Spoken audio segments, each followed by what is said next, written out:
Добија забрани за тргување со струја должат милиони кон Мепсо, кој ги наплатува извршител, а некои од нив повторно се играчи на пазарот со струја.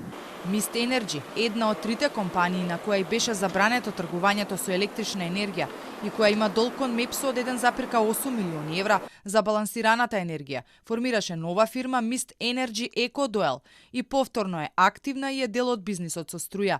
Вкупниот долг пак на Mist Energy, U-Power и Енергија Гас и Power кон Мепсо изнесува 12,2 милиони евра, пари кои преносниот систем мака мачи да ги наплати.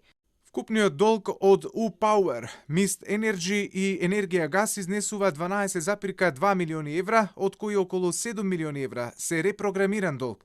За наплата на долговите за наведените компании се водат соодветни извршни постапки и постапки по нотарски платен налог.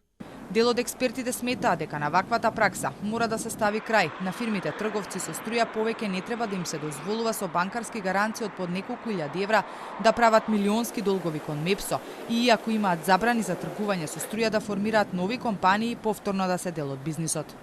Како е можно, на пример, со гаранција од 50.000 евра да се направи 10 пати поголем дебаланс? Во исто време се дозволува да се основа фирма со 5.000 евра влог и да се направат милионски долгови кон Мепсо.